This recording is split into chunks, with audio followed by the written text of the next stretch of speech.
On the advent of Trails in the Sky second chapter releasing next month and its demo dropping this week, it seems Gungho took advantage of all of the voice actors coming back for the game as well as their gained experience working on the Trails series to revisit last year's Trails in the Sky first chapter with basically a house cleaning patch. And so this week first chapter received the Legacy update that updates the game's localization with some legacy terminology to be consistent with the last 15 years of the series' English localization, as well as some adjustments to voice dialogue and to lightly revise the script. Before we talk about what the patch changed itself, which really isn't going to be showing too much, I want to talk about why they would do this. The Trails in the Sky trilogy before was localized and published by Xseed. Later games had NIS America involved, but for the original trilogy it was Xseed. We're not here to talk about Xseed's philosophy to localization, but rather how their original work on the first trilogy would set up the terminology the Trails series would continue to run with in English, both minor and major. Gungho handled localization for first chapter, and they definitely brought benefits to publishing. For example, for the first time in the franchise history, a new game had a simultaneous worldwide release. Simultaneous worldwide releases for text and voice-heavy games are not an easy feat, and there's a reason it took so many other high-profile JRPG series so long to finally start doing this within the last 10 years, and shout out to any JRPG series that make it look easy. Anyway, Gungho's approach to localization leans more faithful than Xseed's approach, which overall still remains true after this patch. One of the effects of that though was that there were more faithfully named terminology. However, Trails is a really unique situation in that it has such strong continuity between all of its series that's beyond many other long-standing JRPG franchises. To put it into perspective, we've got 13 games in this franchise that take place in the span of 7 years in universe, and a number of the games taking place in neighboring countries.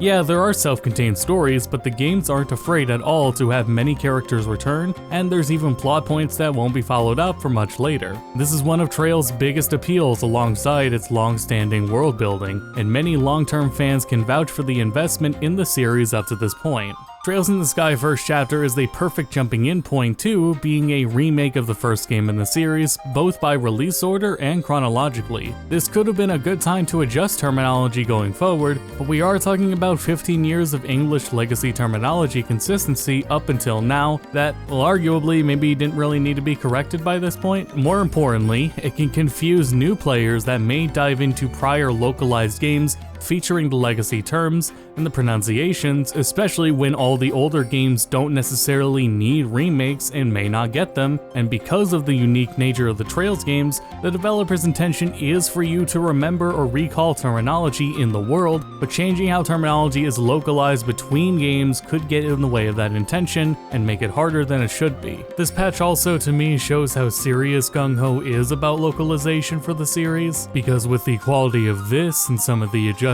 lines and with the quality of the second chapter demo, the bar is set up much higher for them now. And for a series I'm really still getting into considering how long it's been around, this is really motivating to see, and I'm gonna enjoy playing more of these games now. So what all was adjusted according to the patch notes? Well, the patch notes outline updates to the name of the tetracyclic towers, as well as fish used for cooking, and a handful of other terms and items that were reverted to their established legacy names. Graphic assets featuring these names were also updated too. We also have voice lines that were re-voiced to correct pronunciation. A big one that stood out to fans was the pronunciation of liberal. Could you go to the general store and buy me a copy of the Liberal News? Can you go to the general store and buy me a news magazine called Liberal News? Why did you infiltrate liberal?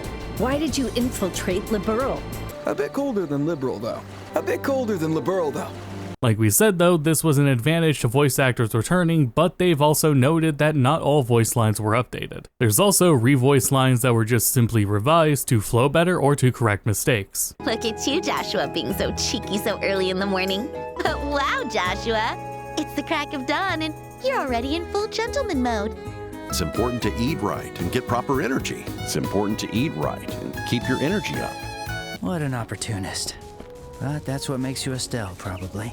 Weren't you just freaking out about the exam? Well, I do kind of admire your optimism. All right, then let's head to the Bracer Guild then. All right, then let's head to the Bracer Guild. Now, you know me, I did a little poking around and did some hex edit comparison for a few hours to find a few more changes not in the patch notes, and to see how extensive the amount of minor changes in the script was. And it was at least more than I was willing to count, and I'm just concluding it was an editing pass that expands the whole game. There were adjustments to the names of some quartz too, and they removed the Blade moniker from them for the sake of clarity for their status ailments. There was even minor terminology updates for the French and German localization too. And lastly, if you're playing the PC port, you can actually even revert to the prior version if you want. While the changes won't be optional going forward in future games, I guess if you were only playing this game and no other in the series, then it's not a big deal. Make note though that I found out that newer save files cannot revert back to older versions of the game.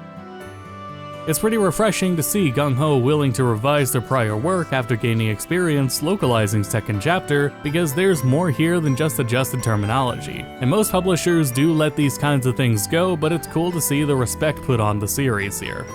And that's all we got to talk about. Apologies for more than half the video being explaining the changes rather than just the changes, but I promise the bulk of what I found manually really is just simple grammatical corrections. Enough so I get why they wanted to update it. Anyway, thank you all for watching and supporting, and I'll see you all next time.